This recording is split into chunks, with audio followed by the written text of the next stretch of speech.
This is how to restring a tambura. Tools that you need. You need a pair of wire cutters. You need some kind of needle nose pliers. You need a file. Sandpaper will also work, coarse sandpaper, but I use a file for filing the pegs and just roughing them up enough so that they work smoothly as friction pegs.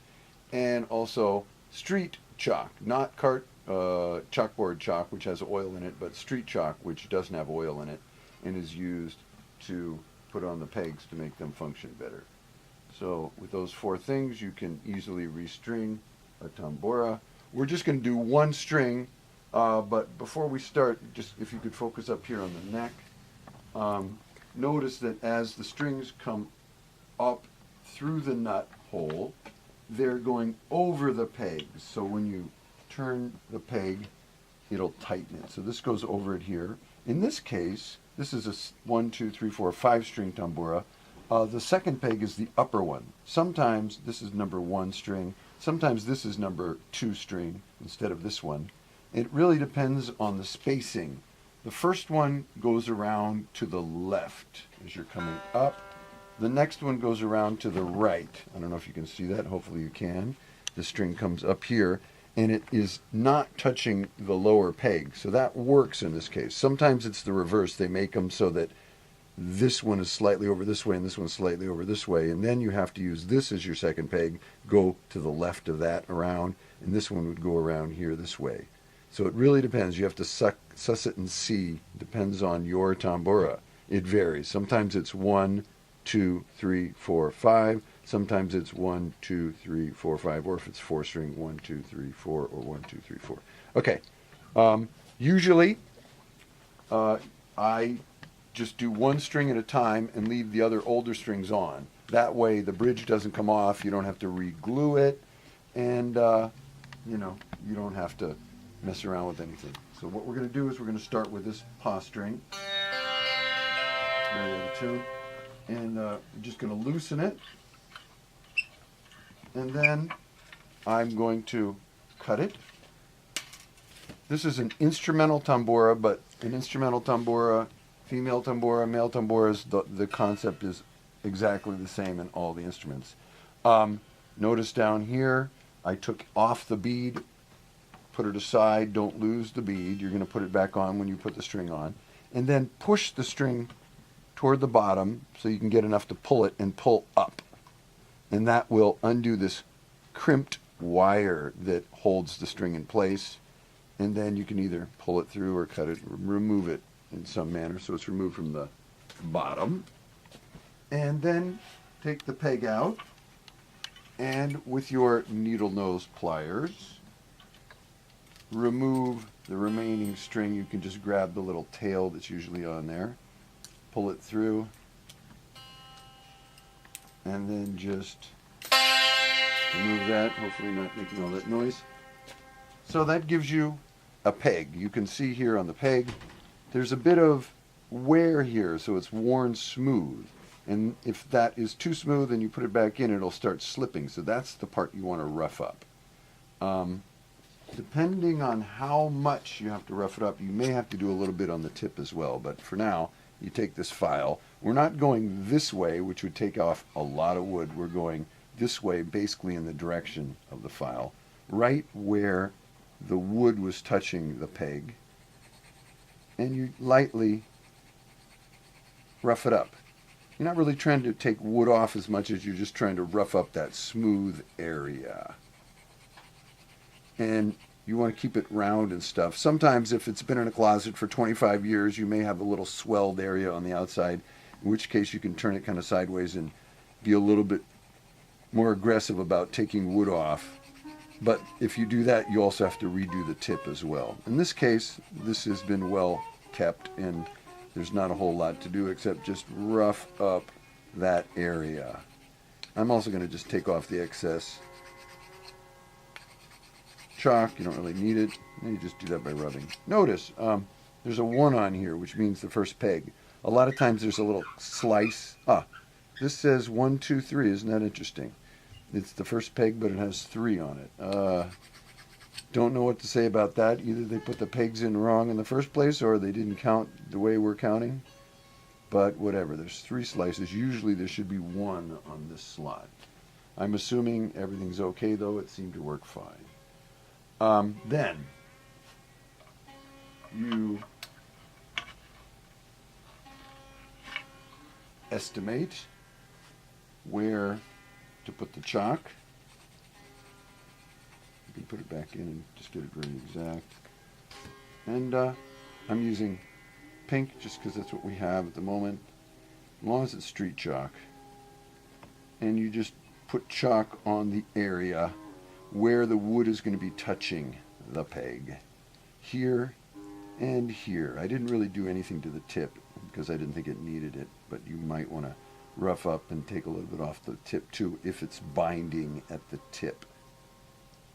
You'll know when you put your peg in if it's working right. If you're having a problem with it binding here, you'll have to take the peg out again and take off a little bit. Okay, so the peg is ready. That's all you have to do. And then you want to get your string. In this case, this is a instrumental tambura, so the paw string uses a number 5 steel. So it's always a good idea to check your gauges if you're not sure. You can use a micrometer, but just make sure you know the right string gauges you're putting on there. Now, I like to just turn it upside down here. You see all these holes here? This is the hole you just put your wire in here. And we're going to do that crimp. So we're going to take it and crimp about 1/2 inch. Push it down. See that? You get that crimp. Can you see that? Yeah. Excellent. And then we're going to take the rest of the string and put it inside the crimp and push it down. Use your fingernails and you push the crimp into the hole.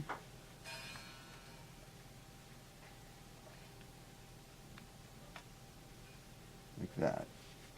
So now it's in the hole. And then when you pull it taut, that will keep it from pulling out. So then come up here. You want to get about a hand's worth from the hole at this point. So you measure your hand from the pinky right above the hole to the tip of your thumb. And everything else is excess wire.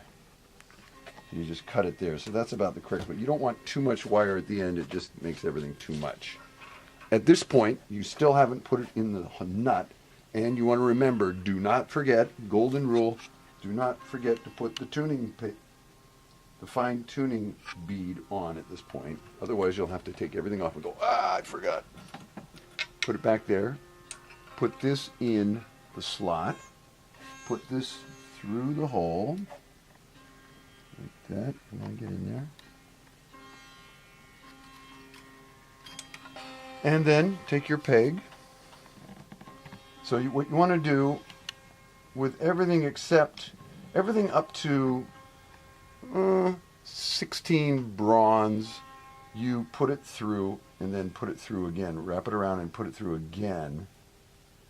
And the tail will come out the other side. Can you see that? I put it through.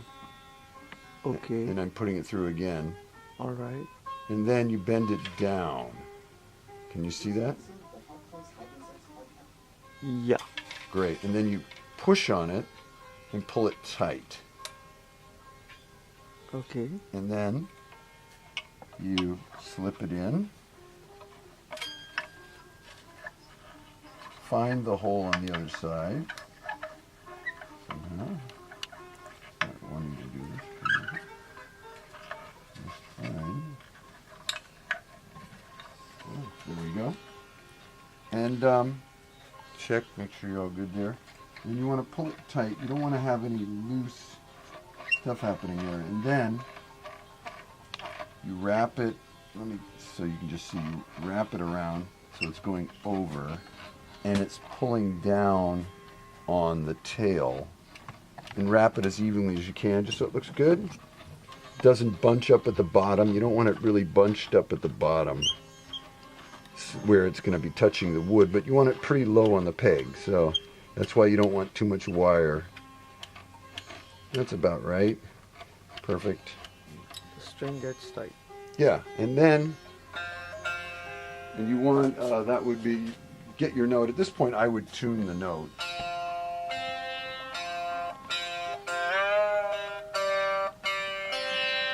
And there you have it. And that's one string. You can pull up the bead.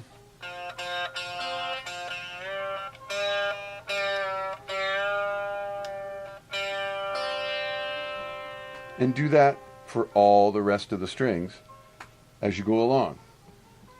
Basically the same thing. Don't take all the pegs out. These pegs should be in the correct order, so you don't want to change the order of the pegs. Make sure that if you do it one at a time, you keep the order as is. This is the first peg. Even though it was marked 3, we'll find out. Yeah, that's all there is to it. For strings heavier than 0.016 phosphor bronze, like the female tambura low sa, 0.022 phosphor bronze, or for male tamburas, the paw string, which is also 0.022 phosphor bronze, the low sa, 0.028 phosphor bronze. You don't have to put the string through the hole and then wrap it around and through again. All you have to do, can you see that? Is put it through once and then just bend it down and then wrap the string around that. And that'll hold it in place. A lot of times the hole's not big enough to get it through twice anyway. So that's fine for that. Perfect. All right.